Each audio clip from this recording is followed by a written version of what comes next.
in Mythra, and it's going to be up against a Sephiroth of all things.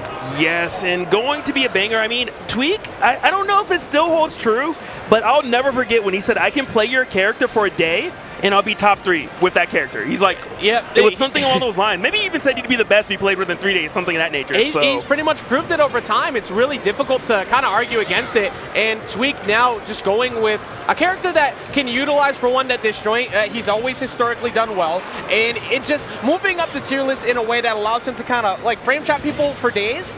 I think that he is kind of annoyed with Diddy not getting the kills enough. Diddy can set him up pretty easy, and his Diddy's incredible for many matchups, but Pyra and Mythra cover a lot of the generic stuff you see. And he has such a good neutral that this character makes a lot of sense. You know, Diddy having use of banana, things of that nature, and really Tweek displaying his neutral, it doesn't matter if you have to hit someone 15 times to take their stock. Yep. Right now with Pyra and Mythra, look, hit him 7 or 8, and then get that kill and blow with a beautiful read, and that's exactly what Tweek is looking to do against Kurama right now. Yeah, and this is Sephiroth too, so even Mythra can find knockouts at like this window. But on that same token, Sephiroth, amazing at catching that recovery from Pyra and Mythra. Doesn't matter that much though, because even though you can use that Shadow Orb to catch them off stage, you gotta actually put Tweek off stage in the first place. Yeah, absolutely. And I mean, Tweek just really running away with things at the moment. It's weird watching this pace, because, Kurama went for the hard read, took the risk. I'm actually pretty surprised it didn't even hit on the roll. Like, that looked like the ending of that up smash was connecting on the last frames, but the roll getting right through. And now Tweek playing more reactionary. He's waiting for the tech chases. He has a stock up right now, there's no reason to overextend. Kurama has to play a bit passive, force that off-stage situation, get that throw off stage hopefully, and try and find that forward air FDF tilt, because that's the only way that you're beating him. Like right now, about to get the down air, no, good stall. Yeah, or maybe space out a couple back airs or something of that nature, but you really can't let Tweek dictate the pace of the match like he's doing right now, and he found one, but not able to take the stock. What's the ledge trap?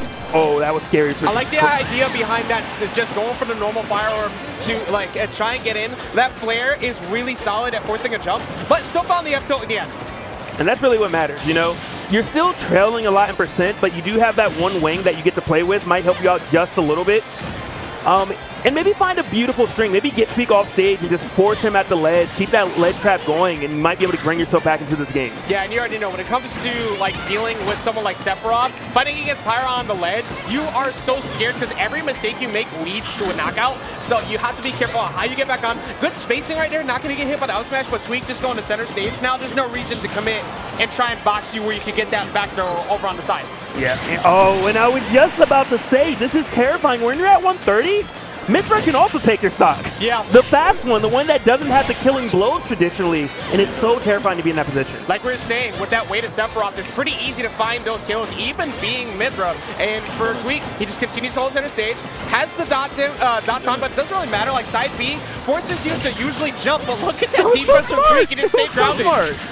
He ran all the way to the other side of the stage last second and said, you're not going to get anything off of this. Yeah, and now for Kurama, like Kurama has the one wing, so you can find, you can't find a gimp, but Tweek is never giving you ledge. He's never fighting you on the edge. You have to fight him in center. That's where Mythra's going to win. And then on the ledge, when he goes for a ledge trap like this, if it doesn't work, he just backs off, but going above the stage, even with the fact that you weren't that damaged, that charge on that down smash, like we said, the way to Sephiroth is going to send you packing. And I really want to touch on the pace that Tweek played at, which was incredible. He was almost always pressuring Kurama, even without a button, just running at him. Here's a full hop, now I'm going to jump back. And Kurama the whole time was just forced to guess, and that really allowed Tweek to find a plethora of openings. I think that's one of the scariest things when you're fighting against someone of that stature. And even right there, he knows that he has the frame 2 jab, right? Or the is it frame 2 or frame 1? It's really fast. But in that spot, you miss that grab, you mash that A button because you're going to win out on a clank and a potential new grab, and that is something that gets into your head, because when somebody whiffs right there, your first instinct is to want to grab. You want to grab a shield grab, and Tweek doesn't let you. So Kurama's got to be very careful about how he decides to approach the remainder of this. I do like the fact that I just heard One Winged Angel, though, as the counterpick music. Is that it? That's all he needed? Yeah, it's Sephiroth's theme. He just wants to get that full power up. We're going to switch over to FD. But I mean, this might make Tweek stronger too. He played a lot of Sephiroth as well. I think I already see what he's going for. So he couldn't find those tech chases to find the free side Bs. That's how you that's how you force your turn as Sephiroth. You want side B on people to make them behave how you want. And although you don't have the best options in controlling Tweek's landings, he's trying to just prevent Tweek from being able to escape the platforms. That does take away your options too, but I think that's the only thing he's trying to like bring this down to, Logic. Yeah, and it was working in the beginning, but Tweek making adjustments just almost instantaneously, and now Kurama's going to need a new game plan. Yeah, you got to. There it is again, the spacing. Like he's trying to shield grab. I think about 3 or 4 times in that spot now, whether it be on the ledge or in general. If you short hop that and he timed it a little bit better, that might have been able to find a 2-frame. Definitely was possible. Unfortunately, didn't pan out. But right now, Kurama looking so much better this game than last game, actually having a lead at the moment. Tweek not really in jeopardy of losing the stock quite yet without something really committal by Kurama, but we're definitely getting close to that spot. Yeah. Also, I mean, something that does work on FD is that it's only horizontal approach. You can't try to go on top of a platform, bait an F-tilt, drop up there, and get a nair as Mythra or as Pyra. You're forced to go through all of this spacing from Sephiroth. And Tweek trying to get through it, down by 1%. Sticking right now with the Mythra, saying, oh, never mind, switch to the Pyra, looking for a killing blow. Obviously, Kurama put on notice. Beautiful grab right there. That's one jump gone, so you got to be forced to use another one. Do not jump from ledge. He's waiting for a read. Oh, he got up again, even after that last punish. Yeah. I'm a little surprised as well. I'm also surprised that Tweek didn't go for a grab. You know, when you have someone that has such killing power, your opponent naturally wants to chill when they're in your face, and grab just really open them up. He's consistently done neutral get-up style options like a lot in a row. Oh, that's a re-grab! But he goes for the fair, Tweek backing off and waiting for it the second time. As soon as he committed to have to go for the Oxy Slash, that's a free punish. Yeah, absolutely. And especially right there, you can't get past the ledge. There's no other option but to just take that stop and lose it. Something I'm pretty surprised about too is Kurama, usually when you see Sephiroth go for short hop falling up air, they do it on retreat to try and make sure they space you out. He's been doing it as an approach tool to try and maybe get like a combo starter, but Tweek has read it with a short hop there. If he could change that timing up and maybe go on a fade away, Tweek's reacted every other time. That's how he finally finds out. Anti-air, like he does it! He believe in the air dodge! He forced the air dodge, did nothing with it. He had an alley-oop, unfortunately missed the dunk. Yeah, that was so close to being lined up to. There, we finally find the falling up air. Not enough still to get the kill. Force the whole shield here, and parries the last hit, but doesn't matter. Still keeps Tweek in this dominant ledge trap that he's been having pretty much throughout the whole set. Yeah, I mean, it's looking really bad. The beginning for Kurama was going so well, and just Tweek, as the game progresses, just expanding upon this lead that he has. If he keeps neutral getting up in front of that, see, he did it again there. He went in aggressively, but I think it's because Pyra was out that it worked out. If that was Mythra, still would have hit away. But what I was saying before is if he keeps neutral getting up in front of him on the ledge, he's going to get down smash or forward smash on reaction, because that is like the 8th or 9th time I've seen him do it in front of Tweek. He also needs to kind of figure out a better way of dealing with that down air from Pyra, because Tweek is throwing it out, and Kurama keeps going for a shield grab, which obviously he's going to miss.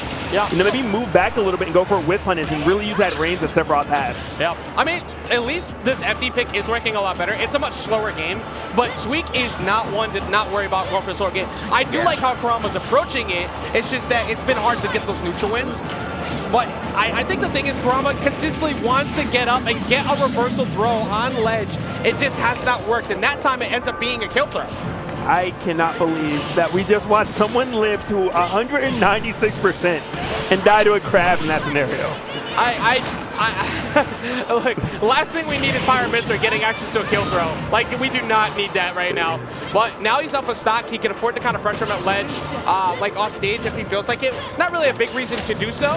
That's the first down smash attempt we've seen. Yeah, I mean, Kurama just searching for answers at this point, and I understand it. You know, Tweek has just been so good in this neutral play, just finding opening after opening. No even major combos, really. I think, I mean, for me, when it comes to watching Kurama, a lot of these short hop, rising up airs, I would like to see the occasional space back air. Like, we haven't really been seeing a lot of space back airs.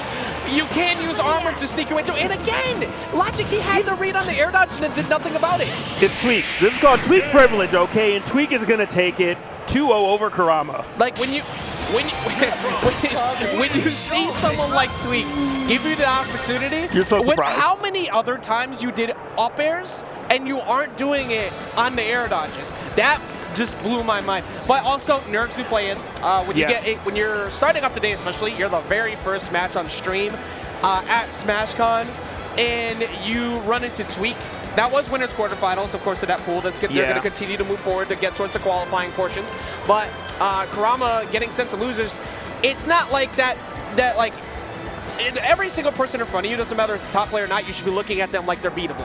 Don't let them get that natural top player fear in you, because when they do that, you're already going to second guess your decisions. And I feel like that's kind of what happened there.